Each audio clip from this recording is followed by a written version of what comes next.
welcome to Turn the Page, the official podcast of the Syosset Public Library.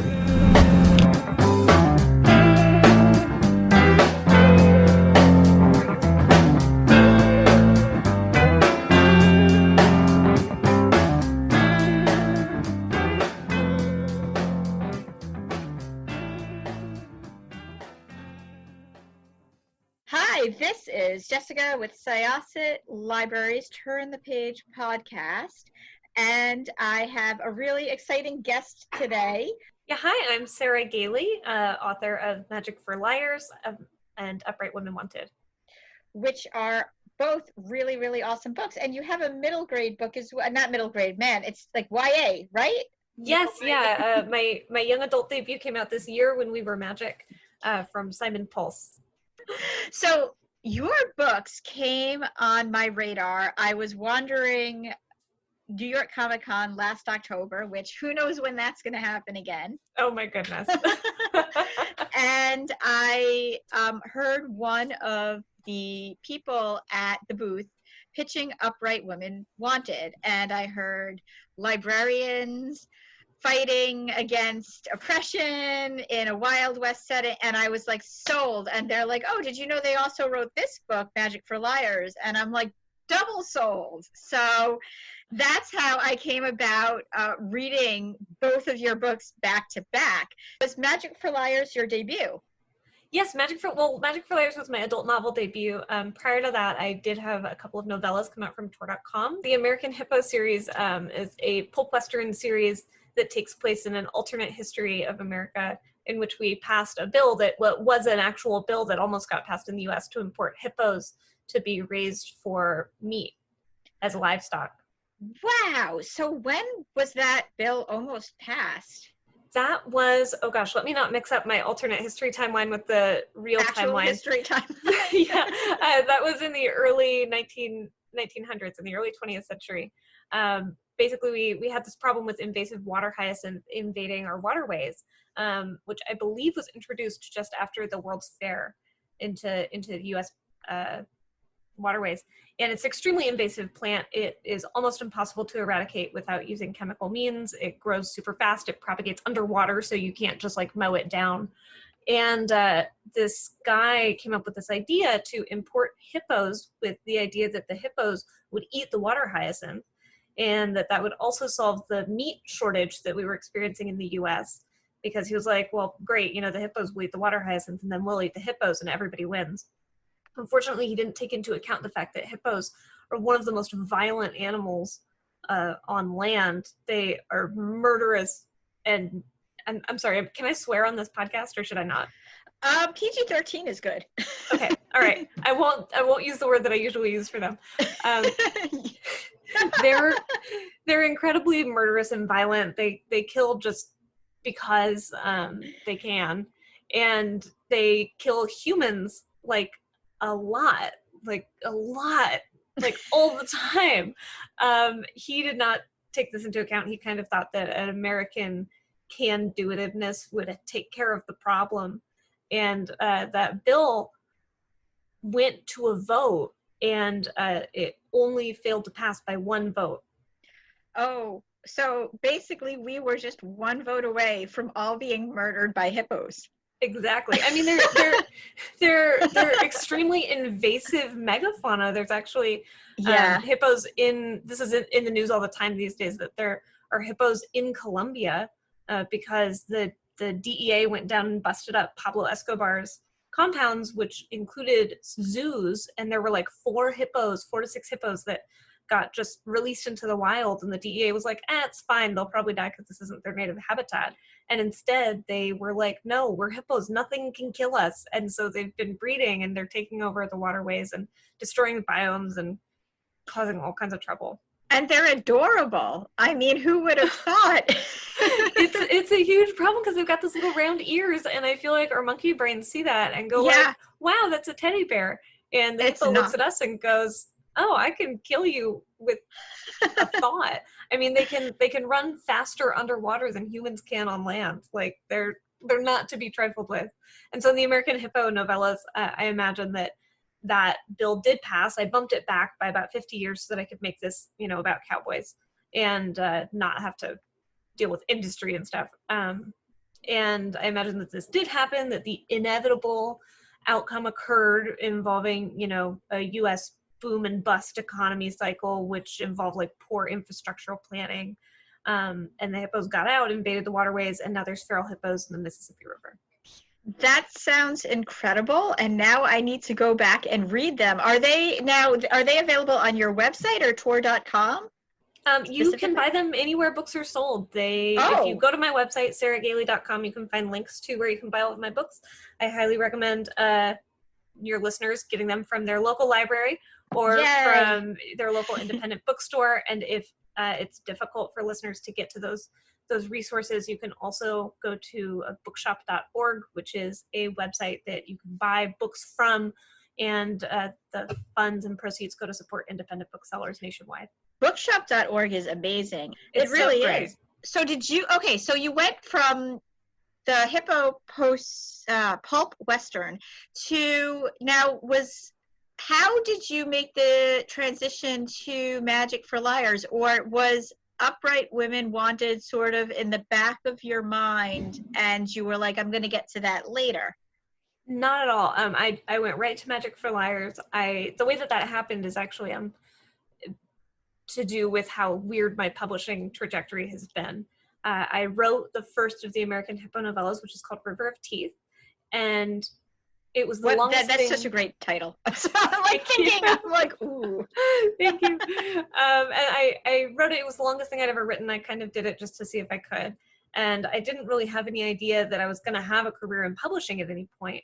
But I'd been writing and publishing short stories, and had my eye on the world of publishing, just kind of seeing what was going on. And there was this literary agent named Dongwon Song who I saw on Twitter and on social media, and I always thought, gosh, if I ever did have a career in publishing, that would be my dream agent. He was so brilliant and said a lot of really smart things about the publishing process and about, the responsibilities that writers and publishing professionals have to the community and to the world. And I was like, wow, that guy's just so cool and smart. And I had one of my first short stories published in Fireside Fiction magazine called Haunted. And shortly after it came out, I got an email through my website from Dongwon Song saying, hey, do you have time for a phone call? And I was like, yeah, okay, I have time for a phone call, sure. And we got on the phone and he said, do you have like a novel idea? And I was like, well, no, but I have this novella. And he said, all right, it's really impossible for a literary agent to represent someone based on short fiction alone, because the literary agents make their money on commission. They make a percentage of whatever the authors make, and short fiction just doesn't make enough money for most people to justify literary agents' time. And he said, but if you ever come up with a novel idea, let me know, because I would love to talk. And in the meantime, why don't I take a look, just as a favor, take a look at that novella, and I'll give you some editorial feedback, and maybe I can tell you who to point it at. And I said, great. Got off the phone with him, sent him the novella, and spent the next couple of weeks frantically trying to come up with an idea for a novel, because I was like, this is my chance to work with this amazing person. I have to take this opportunity, and maybe I can just come up with an idea for a novel and he'll buy it, and like as a concept, not financially. And then I can like find a way to make short fiction work, because I didn't want to write a novel because I was like, that sounds too hard. Right. And I came up with the concept for Magic for Liars, got back on the phone with him a couple weeks later to talk about River of Teeth. He gave me his feedback on River of Teeth, and I said, hey, so I came up with an idea for a novel, and it's like Veronica Mars, but at Hogwarts. What do you think? And we talked it through, and he said, great, I'd love to represent you. And then we got off the phone, and I thought, dang, now I have to write a novel. It's a fantastic novel, though. I just tore through it. I loved it. Oh, thank you so much. It really changed me as a writer. It made me realize that long form fiction, novel length, is a place that I can really flourish. And I haven't looked back since. Upright Women Wanted is actually the first novella I've written since the American Hippo series. And I mean, I love it. I love working in novella length, but I'm so grateful that I got that kind of push to go a little bit farther. I really loved it. So would you like to tell our listeners first a little bit about what Magic for Liars is about? And then I can tear into what I loved about it. Yes, Magic for Liars came a long way from that Veronica Mars at Hogwarts pitch, but it's about a private investigator who is trying to solve the murder of a faculty member at a high school for magical teens. The private investigator doesn't have magic powers herself, but her estranged twin sister does, and happens to be a teacher at that high school. It's very much about identity, duality, family, and the lies that we tell ourselves to try and justify the things we do. Some of the things I loved most about it was, first of all, the main character I thought was just such a good character. You know, you have this like hard-boiled detective, but it was unlike any hard-boiled detective in a fantasy world that I've ever read before, because it had such, like, it felt so grounded. I mean, so you go to this magical school, but it really, like, even more so than Hogwarts, which I guess, like, one of the things, I guess is that middle fantasy where it's sort of based in our world, and I always get my fantasies mixed up. That's this is a contemporary fantasy. Contemporary fantasy. Okay, so contemporary fantasy where, like, you can switch back to kind of like where we are, and then you go to another world. So, you know, that was like, I think that's one of the things that's brought a lot of people into the fantasy world through the Harry Potter age, where, you know, like, where they might have found high fantasy a little too lofty for them, this was something they could relate to because they were introduced to the world as Harry was introduced to the world. And I think, like, this was so fresh. It felt like a real high school where you have the faculty is messed up. Like, the faculty is basically like kids themselves. And looking back, I mean, I went here to Syosset High School, and I'm not going to say anything bad about it because it was a great experience. But when you know some of the things that are going on, you're just like, man, these adults are sort of like high school kids themselves sometimes. I mean, aren't we all? We really are. Yeah. In writing the high school in Magic for Liars, I really wanted to sort of be in conversation with, you know, and this whole book obviously is very much in conversation with the Harry Potter series, which was very formative for me, and which, you know, as I've grown as a person and as a writer, my relationship with that series has shifted considerably. But in creating the high school in Magic for Liars, I wanted to be in conversation with the magical school tropes that Harry Potter really established for a lot of people. Like, you go to this amazing castle and it completely changes everything, and it's an institution unto itself. I really wanted to bring a sense of reality into that, in that, you know, contemporary American high schools, whether they're public or private, are so much defined by the students in them. Mm-hmm. Teenagers live in a constant state of defining their space and defining themselves and trying to carve out some kind of identity, and trying to get the world to see and recognize that identity. And so I wanted to write a real high school that has, like, you know, gum on the floors and graffiti, and signs that children inhabit this place and define it.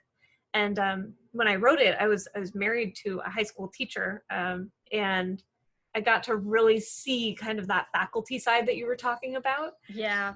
And I wanted to bring that in too, that these faculty members are people who are doing their best all the time, trying to do their best by the kids, trying to do their best by each other. But the pressures of their job take a toll. Absolutely. And working with teenagers takes a toll. And it's like a whole mindset, because in a lot of ways, and I have a brother who is a high school teacher, when you get into teaching, some of these teachers are not that far removed from their own high school period. So it's like you go right from high school to college and then you go back to high school, and you're trying to figure out, you know, like what you're doing as well. One of the things I also thought was interesting was the school. It was like anti-prophecy, like, there's a prophecy, we're not going to deal with prophecies. Like, no, like, oh, but there's a prophecy. No, we don't want to hear about that. I thought that was a lot of fun. Yeah, it's part of being married to that high school teacher was that I got a lot of insight into the boundaries that good teachers and school administrators need to have with their Yep. students.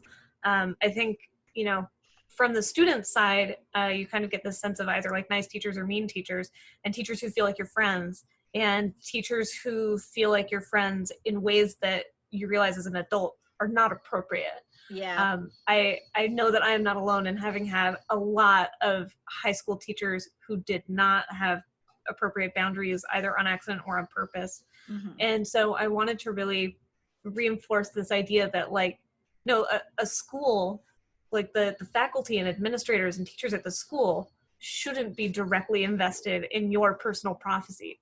That's not what they're there for. That's not their role in your life.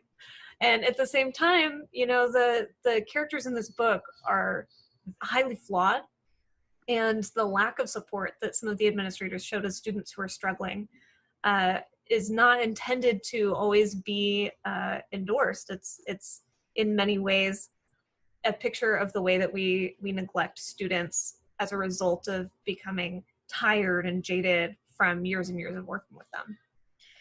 And then you have the relationship between the sisters.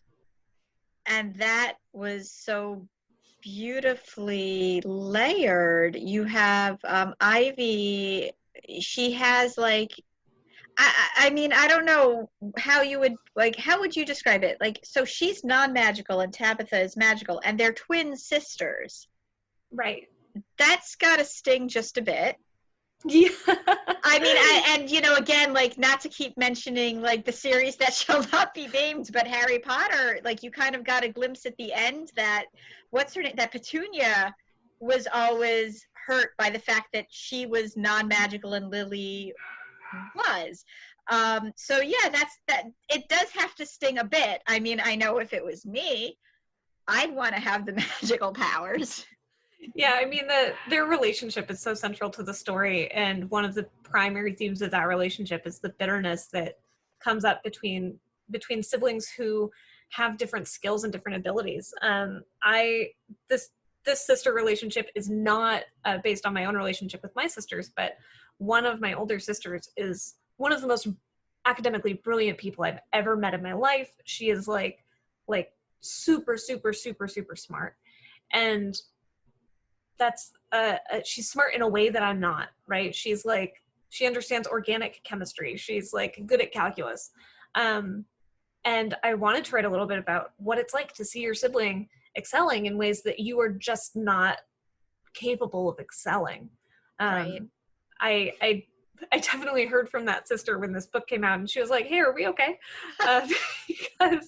Because this book very much leans into what can happen if that relationship sours, if there's distance, if the heart of the relationship isn't well cared for, and that bitterness is allowed to thrive.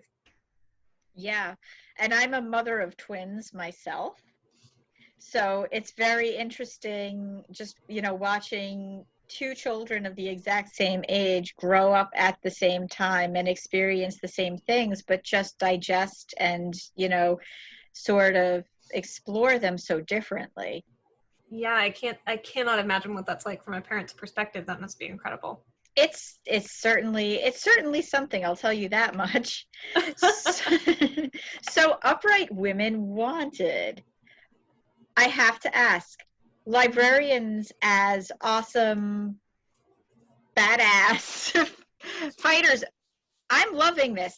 It comes up, it's been coming up in a few different books throughout the last few years. Why us? I love it. I know that my colleagues love it, but as a writer, why librarians? Oh gosh, there's so many different answers to that question because there's so many reasons.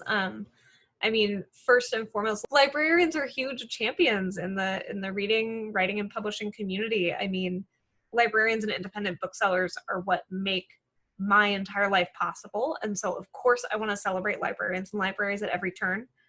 In my own personal history, I grew up in two places. I grew up in the back room of an independent bookstore where my mother worked, and roaming feral through the library where she volunteered.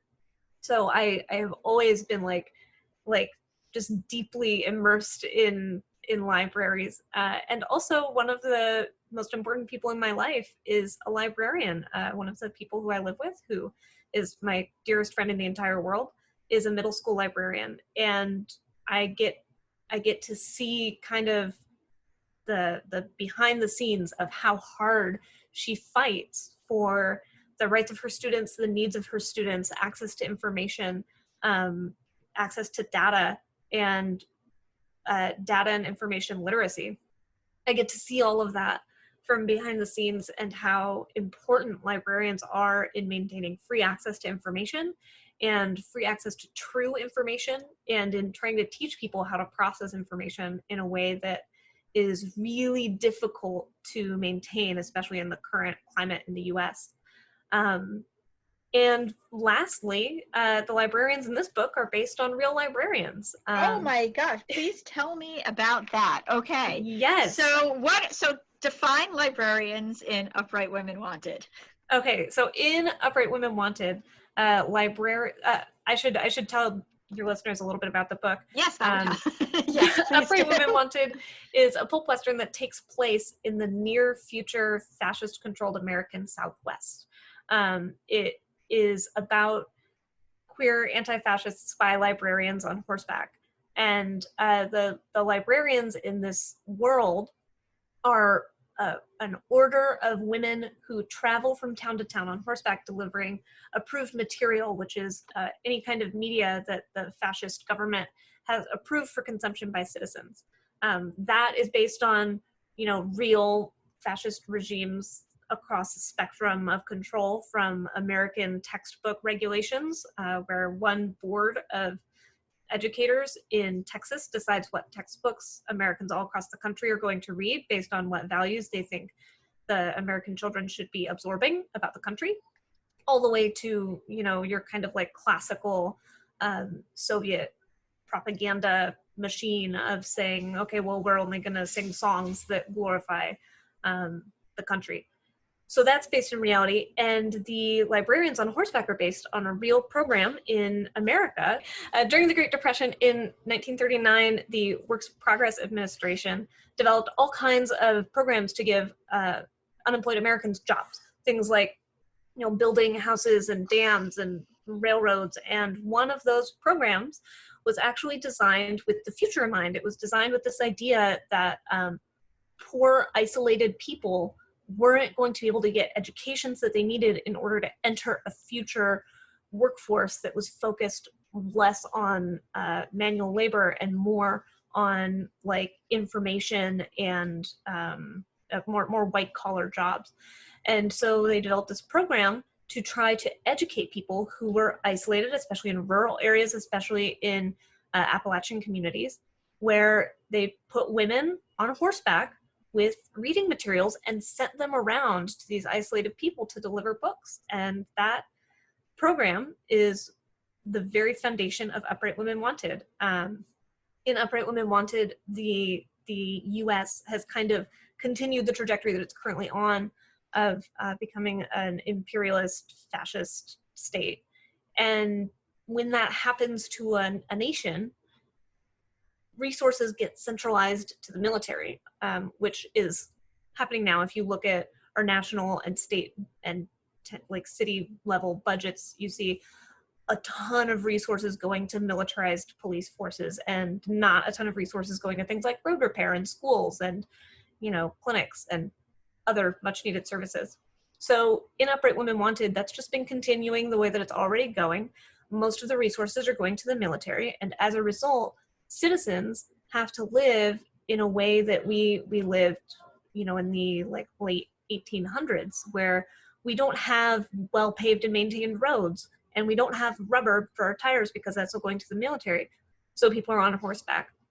It's a return to that kind of living that is necessitated by the way the country isn't taking care of the people anymore. And so the only way that you can access new materials is when the librarians come to town to deliver new books, movies, music, and media that has been approved by the state. And the main character wants to get out of town for a completely different reason. So Yes. she ends up hiding out with the librarians. Yes. So the main character, Esther, is queer and has been in love with her best friend and in a relationship with her best friend.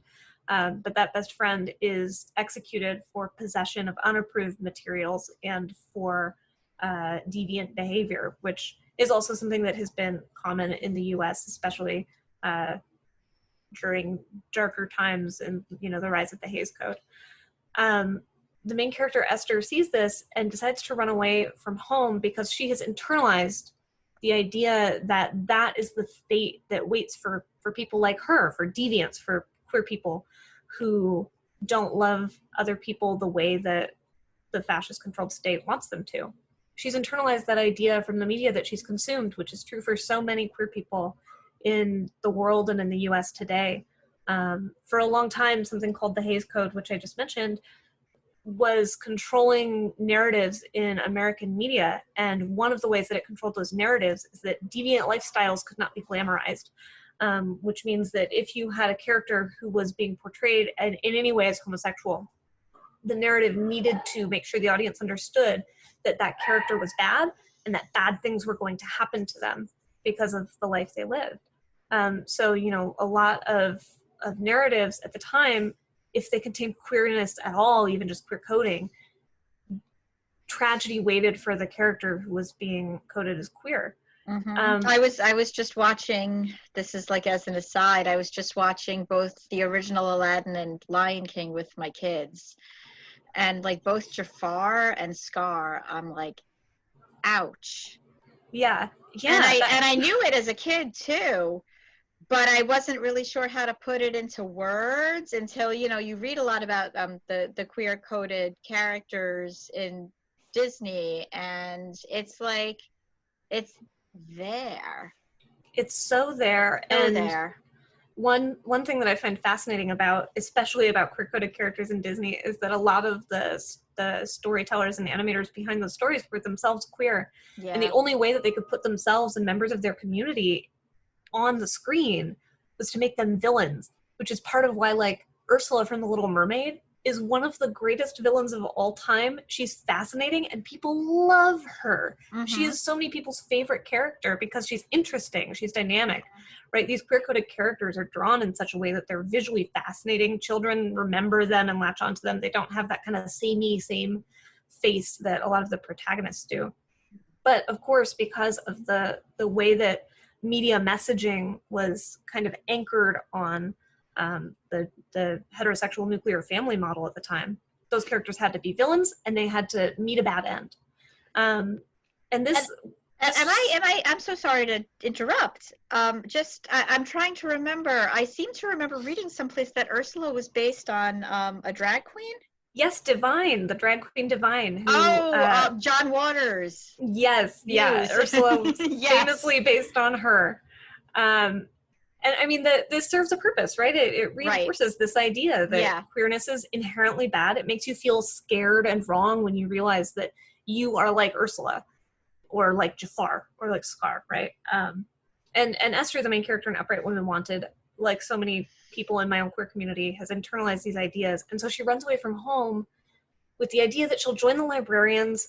They're supposed to be chaste, morally upright women who are dedicated to the state, and they'll teach her how to be good and how to be the kind of person she's supposed to be.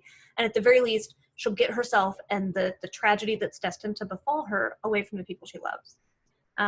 And the book is really about learning how to let go of that idea that tragedy is the end for queer people. You know, we're going to experience tragedy. Everybody does. Esther's story starts with a huge tragedy, but she learns that there's also joy and there's also hope. And there's also a big fight that she can take part in to try and make the world different. And she's able to use some of the skills that she has in ways that I think really surprises the librarians. Yes, this is something that is so dear to my heart. I'm just right now rereading Patricia C. Reed's Dealing with Dragons series, in which Princess Cimarine runs away from home because she doesn't want to be a proper princess. And she ends up running away to live with dragons and be their princess. They're kind of like a housekeeper. And she uses skills that she learned over the course of her life, to do well at that. And one of those big skills is cooking and cleaning. I think that we so often as a culture devalue work that is traditionally assigned to women, especially in very patriarchal heteronormative households, like cooking and cleaning and childcare. Even though that work is incredibly useful and skilled and difficult and important to living any kind of life, Esther has grown up in a culture that demands that she does women's work and that she is like a proper woman. And when she winds up on the road with these librarians, there's a lot she doesn't know, but there's a lot she does know. She knows how to cook. She knows how to sew. She knows how to mend things. And she brings those skills into a group of people who need those skills. And she finds a little bit of romance on the way. Yes, she does. I could not resist.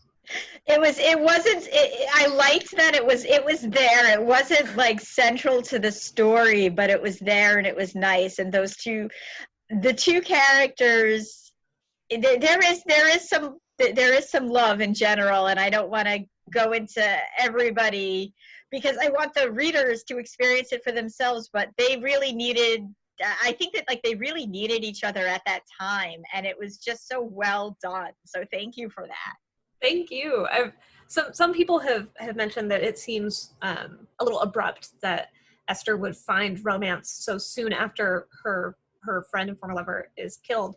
And actually in early drafts of the book, I had pulled back on the romance for that reason. And my brilliant editor, Rishi Chen at Tor.com, said, listen, if you're trying to tell people with this book that there's hope and that they can have good things, you've got to give them some good things. Let your reader see some people kiss. And I was like, great, and just went all out. It was wonderful. I loved it. It was so good. So I see that you have something coming out in February. I do. The Echo Wife is my second adult novel from Tor, and that comes out in February of 2021, which feels a million light years away and also like it is tomorrow. Because 2020 never really happened. We never left our house. No. We're still Exactly. Oh man. Yeah. So what's it about? Can you tell us?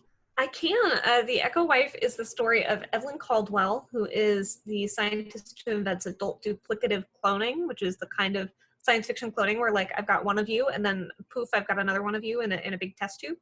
And it's the story of the year after she divorces her husband, Nathan, because she finds out that he is having an affair with a clone of her that he created by stealing her technology in order to create a less threatening version of her.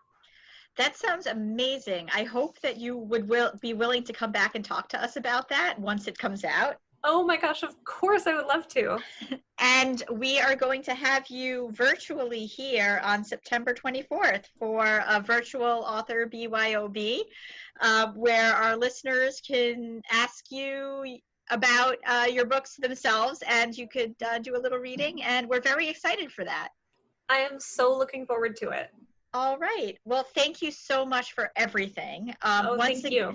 Once again, this was Jessica with Syosset Libraries Turn the Page, and our guest today was Sarah Gailey. I will see you in September. I will see you in September, and we are going to close this chapter of Turn the Page. It's time to close this chapter of Turn the Page. Join us for the next episode.